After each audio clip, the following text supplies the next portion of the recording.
Hello students. आज हम पढ़ेंगे विटामिन ई के बारे में। इससे पहले वाले लेक्चर्स में हमने पढ़ा विटामिन ए के बारे में, विटामिन डी के बारे में। विटामिन ए और डी की तरह ही विटामिन ई भी फैट सॉल्युबल विटामिन्स में आते हैं। फैट सॉल्युबल विटामिन्स क्या होते हैं? वो जो फैट में सॉल्युबलाइज हो जाते हैं विटामिन, उन्हें हम फैट सॉल्युबल विटामिन्स कहते हैं। ठीक है, तो विटामिन ई का जो साइंटिफिक नेम होता है वो है टोकोफेरॉल। टोकोफेरॉल विटामिन ई का साइंटिफिक नेम है। एंड विटामिन ई का सिनोनिम्स जो है वो एंटी स्टेरिलिटी फैक्टर होता है। एंटी स्टेरिलिटी फैक्टर होता है। अब anti sterility factor vitamin E को क्यों कहते हैं? Because it is necessary for the fertility in male and the child birth process in the female. इसको एंटी स्टेरिलिटी फैक्टर इस वजह से कहते हैं क्योंकि ये नेसेसरी होता है for the fertility in male and in the child birth process in the female. It is also called as tocopherol. इसको और हम टोकोफेरॉल्स भी कहते हैं। The name tocopherol is derived from the fact that the vitamin is concern with normal child birth, that is tokos. Tokos means क्या होता है? Birth. और फेरो मीन्स टू बियर और ऑल मीन्स एल्कोहल। तो tocopherol इसको क्यों कहते हैं? क्योंकि it is concern with normal child birth, क्योंकि ये नॉर्मल चाइल्ड बर्थ से इसका मीनिंग निकलता है। Next sources of vitamin E, तो वो हैं vegetable oils, corn oils, cotton seed oil, sunflower oil, egg yolk, meat, liver, fish, chicken etcetera. Next हमें देखना है chemistry of vitamin E. Chemistry of vitamin E के बारे में हमें पढ़ना है।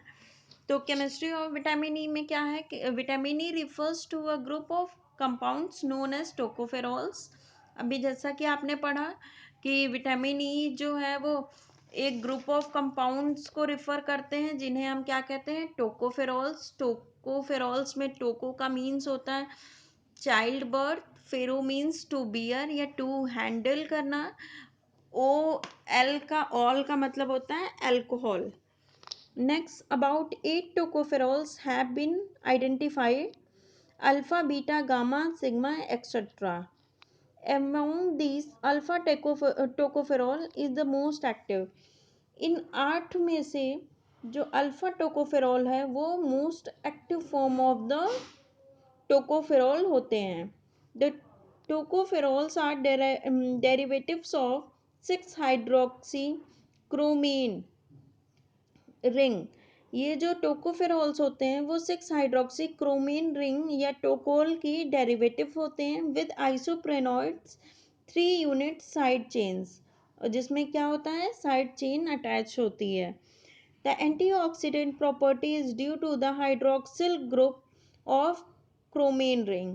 जो क्रोमीन रिंग होती है उसमें जो हाइड्रोक्सिल ग्रुप होता है, उसमें जो OH ग्रुप प्रेजेंट होता है, उसकी वजह से इसकी एंटीऑक्सीडेंट प्रॉपर्टीज होती है। ठीक है, अब जैसा कि आप देख रहे हैं कि ये क्या है? ये क्रोमीन रिंग है, ये वाली क्रोमीन रिंग है, और इसमें क्या है? ये हाइड्रोक्सिल ग्रुप प्रेजेंट है जिसकी वजह से इसमें क्या है? एंटीऑक्सीडेंट प्रॉपर्टी प्रेजेंट होती है, और ये आइसोप्रेनॉइड चेन है, आइसोप्रेनॉइड साइड चेन है। तो ये अल्फा टोकोफेरॉल का स्ट्रक्चर है। इसको हम 5,7,8 ट्राई मिथाइल टोकोल भी कहते हैं।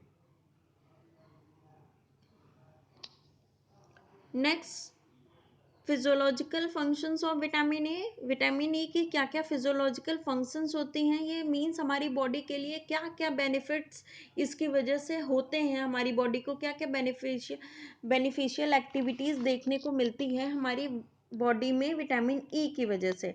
तो वो सारी चीज़ें हम पढ़ते हैं। ये है, it acts as a powerful antioxidants. ये एक पावरफुल एंटीऑक्सीडेंट्स की वजह से पावरफुल एंटीऑक्सीडेंट है। क्यों है? क्योंकि इसमें क्रोमीन न्यूक्लियस जो है या क्रोमीन रिंग है जो है उसमें क्या है? हाइड्रोक्सिल ग्रुप प्रेजेंट है, इसकी वजह से। The antioxidant properties of vitamin E protects the lungs tissue from damage by oxidants in the air. Next, it protects enzyme in muscle, nerve and gonads from destruction. ये क्या करते हैं? ये protect करते हैं enzymes in muscles nerves and और gonads from the destruction. It prevents the development of cerebral disorders. ये cerebral disorders की डेवलपमेंट होने से प्रिवेंट करते हैं. Next, it prevents RBCs from hemolysis by oxidizing agents like hydrogen peroxides. ये RBCs को protect करते हैं हीमोलिसिस होने से बाय ऑक्सीडाइजिंग एजेंट जो होते हैं हाइड्रोजन पेरोक्साइड, उनकी वजह से अगर हीमोलिसिस होता है आरबीसीज में तो विटामिन डी क्या करते हैं? आरबीसी को प्रोटेक्ट करते हैं.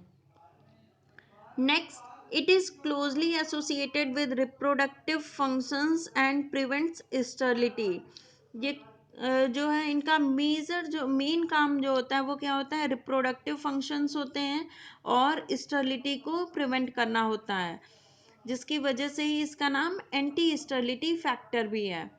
Next, it is required for the proper storage of creatinine in skeletal muscles. Next, vitamin E prevents the oxidation of vitamin A and carotenes. Vitamin A जो है विटामिन ई जो है वो विटामिन ए और carotenes के oxidation को prevent करता है. Next, it increases the synthesis of heme by enhancing the activity of enzymes in alpha amino levulinic acid ALA synthase and ALA dehydrogenase. Next, vitamin A protects liver from being damaged by toxic compounds such as carbon tetrachloride. Vitamin A जो है वो liver को protect करता है damage होने से. जो toxic जो टॉक्सिक कंपाउंड्स हैं लाइक कार्बन टेट्राक्लोराइड, उनकी वजह से क्या होता है? लिवर के डैमेज होने के चांसेस हो जाते हैं, बढ़ जाते हैं. तो विटामिन ई क्या करता है? उनको प्रोटेक्ट करता है. नेक्स्ट है डेली रिक्वायरमेंट ऑफ विटामिन ई और आरडीए ऑफ विटामिन ई. तो मैन में 10 mg पर डे रिक्वायरमेंट होती है और वुमेन में 8 mg पर डे की रिक्वायरमेंट होती है विटामिन ई की. नेक्स्ट, जो विटामिन ई में हमें लास्ट टॉपिक कवर करना है वो है deficiency diseases of vitamin E. Means अब तो हमने जान लिया कि विटामिन ई के बॉडी में क्या क्या फंक्शंस होते हैं, क्या क्या रोल होते हैं विटामिन ई की बॉडी में. लेकिन अगर इनकी कमी होती है, इनकी डेफिशिएंसी हो जाती है बॉडी में विटामिन ई की, तो उसकी वजह से कौन कौन से डिजीजेस हमें फेस करने पड़ते हैं उनके बारे में अब हम डिस्कस करेंगे. तो फर्स्ट है एनीमिया, ओडमा. स्किन चेंजेस में बी ऑब्जर्व्ड इन इन्फेंट्स. तो जो बच्चे होते हैं, इन्फेंट्स होते हैं, उनमें एनीमिया, ओडेमा, स्किन चेंजेस होते हैं. Increased oxygen consumption by skeletal muscles. अगर विटामिन ई की डेफिशिएंसी हो जाती है तो उसकी वजह से ऑक्सीजन कंजप्शन जो है स्केलेटल मसल्स के थ्रू वो इंक्रीज्ड हो जाती है. डेफिशिएंसी ऑफ विटामिन ई में also lead to hepatic necrosis. Vitamin E की डेफिशिएंसी होने की वजह से हिपैटिक नेक्रोसिस होने के चांसेस बढ़ जाते हैं. इन माल नरिश्ड चिल्ड्रन, जो माल नरिश्ड चिल्ड्रन हैं, decreased erythrocyte life span, haemolysis, creatinine and ceroid deposition syndrome can be seen. Means जो बच्चों में क्या होती है? कुपोषण होने के चांसेस बढ़ जाते हैं.